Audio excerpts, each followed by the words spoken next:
क्या आप ये बता सकते हैं कि किस उम्र में आपको हाथ से नहीं करना चाहिए? मेल्स की बात कर रही हूँ। अगर आपको नहीं पता है तो आज मैं बताने वाली हूँ, क्योंकि इसके बहुत सारे साइड इफ़ेक्ट देखे गए हैं। अगर आप इस उम्र में ही करना शुरू कर देते हैं और बहुत ज़्यादा करते हैं, आप एडिक्टेड हो जाते हैं, तो इतनी सारी प्रॉब्लम्स आती हैं। जैसे कि आपका जो पार्ट है वो प्रॉपर तरीके से हार्ड नहीं हो रहा है, आपका साइज़ प्रॉपर नहीं है, आपकी जो गर्थ है वो अच्छी नहीं है, या फिर प्रॉपर तरीके से वो हार्ड हो ही नहीं पाता है, या फिर आपका वो जो हिस्सा है उसमें पेन होता है जब आप करते हैं, या फिर आपको फीलिंग्स आना बंद हो गई हैं अपने पार्टनर के साथ। तो कहीं ना कहीं आप रिलेट करके देख सकते हैं कि अगर आपने इस उम्र में किया है ना तो आपको ये दिक्कतें आ जाती हैं। मैक्सिमम लड़कों के साथ ऐसा होता है। तो वो जो उम्र है ना, वो उम्र होती है जो आपकी टीनेज, ठीक है, मतलब लगभग आप 14-15 साल के रहते हैं, ठीक है। तो उस समय ये चीज़ें होती हैं। क्या होता है कि आपकी जैसे बॉडी की ग्रोथ होती है, उसी तरीके उस हिस्से की भी ग्रोथ होती है। आपकी जो ट्यूब है, ठीक है, वो जो आपका ब्लड हिस्सा है, तो वहाँ पे यूरिन करने के लिए और आपका जो वीर्य है उसको निकालने के लिए एक ही ट्यूब होती है, तो उसकी ग्रोथ होती है। वो आपकी लेंथ को भी एक तरीके से डिसाइड करती है, उस हिस्से की लेंथ को डिसाइड करती है। तो वो प्रॉपर तरीके से बन रही होती है, ब्लड वेसल्स बहुत अच्छे से वहाँ पे बन रही है, ठीक है, उनकी ग्रोथ हो रही है, वहाँ के टिश्यूज डेवलप हो रहे हैं, वहाँ की मांसपेशियां डेवलप हो रही हैं, और ये समझिए वहाँ का जो कनेक्शन है, कोऑर्डिनेशन है, वो प्रॉपर तरीके से बन रहा है। अब वो कोऑर्डिनेशन क्या है?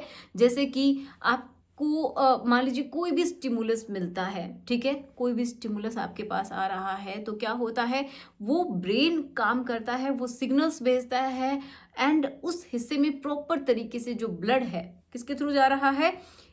नर्व्स के थ्रू, एंड जो ब्लड है उसके थ्रू। तो नर्व के रिस्पॉन्स में जो ब्लड है वो पहुंचता है उन हिस्सों की तरफ, वो जो पार्ट है वहाँ पे जो टिश्यूज होते हैं, ठीक है, तो उनके अंदर वो जाके भर जाता है और फिर वो फैल जाते हैं। तो आपका जो पार्ट है उसमें प्रॉपर तरीके से हार्डनेस आती है। तो ये एक प्रोसेस है, वो कुछ समय के लिए रहता है और फिर आपका जो लिक्विड है वो बॉडी से बाहर निकलता है, और धीरे धीरे धीरे धीरे जो ब्लड आया था उसके बाद जो डीऑक्सीजनेटेड ब्लड है वो वापस से उस ऑर्गन से निकाल दिया जाता है, वो जो पार्ट है वो नॉर्मल हो जाता है। तो ये कोऑर्डिनेशन में चल रहा है, ठीक है, ब्लड फ्लो आया, ये सब चीज़ें हुई। बट जब आप उस उम्र में ही करना शुरू कर देते हैं, वो भी बहुत ज़्यादा एक्सेस में करते हैं, आप समझते नहीं, बस आपको अच्छा लग रहा है आप कर रहे हैं, तो ये कोऑर्डिनेशन पहली बात खराब हो जाएगा कि प्रॉपर तरीके से आपका पार्ट हार्ड नहीं होगा। मे बी आपकी वहाँ की जो ब्लड वेसल्स बन रही हैं, जो ब्लड को लेके आने वाली हैं, हो सकता है वो डैमेज हो जाए, या फिर जो ब्लड को लेके जाने वाली हैं वो लीकेज वहाँ पे हो जाए, कोई ब्लॉकेज आ जाए, तो प्रॉपर तरीके से हार्ड नहीं होगा, ठीक है। इसमें परमानेंट ईडी भी हो जाती है। अगर आप ग्रिपिंग अच्छी नहीं रखते हैं, जो टिश्यूज जो बन रहे हैं वहाँ पे डेवलप हो रहे हैं, उनमें अगर कोई भी डैमेज हो गया, कोई स्कारिंग हो गई, तो आपका पार्ट टेढ़ा भी हो सकता है परमानेंट, और किसी किसी को पेन भी हो सकता है। क्योंकि बहुत बार होता है कि जब इंटरनल जब डैमेज होता है तो स्कारिंग हो जाती है, बहुत बार देखा गया है, तो उसकी वजह से प्रॉब्लम होती है। किसी किसी का जो लिक्विड है वो बहुत ही पतला रहने लग गया है, क्योंकि वो इतना ज़्यादा करते हैं कि एक्सेस में बाहर निकाल देते हैं, जिसकी वजह से उनका तो एक टाइमिंग रहता है, वो बनते रहते हैं। बट फिर भी अगर आप बहुत ज़्यादा करते हैं तो उनकी भी जो क्वालिटी है वो ख़राब हो जाती है, क्वांटिटी ख़त्म हो जाती है, बहुत ही पतला हो जाता है। तो ये इनको दिक्कत होती है। और किसी किसी के दिमाग में ये बैठ जाता है कि इतनी बार जो करते हैं तो उनको ऐसा लगता है कि उनका जो लिक्विड है वो पेशाब के साथ भी निकल रहा है, चिपचिपा सा फील हो रहा है। तो ये भी किसी किसी के साथ हो जाता है, उनका समय भी कम हो जाता है।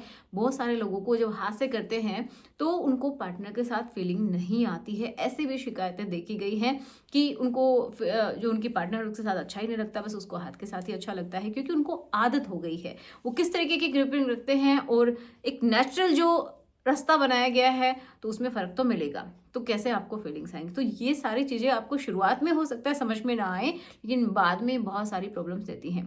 अब वो जो फेज चल रहा है, तो कहीं पे भी अगर डैमेज हो रहा है तो सीधा सीधा आपके उसकी साइज़ को भी इफ़ेक्ट करता है, ठीक है, क्योंकि उसका जो ग्रोथ चल रही है वो भी फिर रुक जाती है ना। अगर कोई भी आपने टूट फूट पहले ही कर ली तो अच्छे से ग्रोथ भी नहीं हो पाएगी, ठीक है। तो आशा करती हूँ कि आपको वीडियो समझ में आया होगा। अगर आप भी इस उम्र में हैं तो थोड़ा सा ध्यान रखिएगा। हाँ, कि हालांकि ऐसा होता है कि थोड़ा बहुत जब भी टीनेज में बच्चा पहुँचता है तो उसकी इच्छाएं बढ़ती हैं, वो नई नई चीज़ों को एक्सप्लोर करता है, बट अपने ऊपर कंट्रोल रखना बहुत बड़ी चीज़ है। क्योंकि इन चीज़ों को अगर आपने शुरुआत में समझ लिया तो बाद में आपको बहुत सारी दवाइयाँ नहीं खानी पड़ेंगी, और हो सकता है उन दवाइयों से भी कुछ भी ना हो तो आप हीन भावना से ग्रस्त हो जाएंगे। ठीक है, आगे आपका रिलेशनशिप भी खराब हो सकता है, तो ऐसा आप ना करें। ओके, एक लिमिट में करें। अगर आपसे कंट्रोल नहीं हो पा रहा है तो आप काउंसलिंग भी ले सकते हैं। हाँ, एक बात और ये भी पूछी जाती है कि किस उम्र तक बढ़ता है, तो ये समझिए कि 20s तक आते आते तो स्टॉप हो जाती है उस हिस्से की लेंथ बढ़ना। थोड़ी बहुत अर्ली 20s में रहती है किसी किसी में, बट सब में नहीं। ठीक है, ये कुछ हद तक जेनेटिक भी होती है।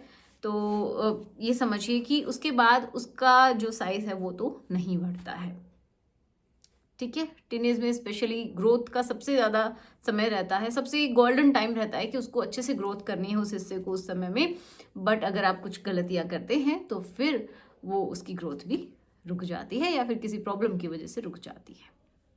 तो चलिए मिलते हैं नेक्स्ट वीडियो में। Thanks for watching, good bye.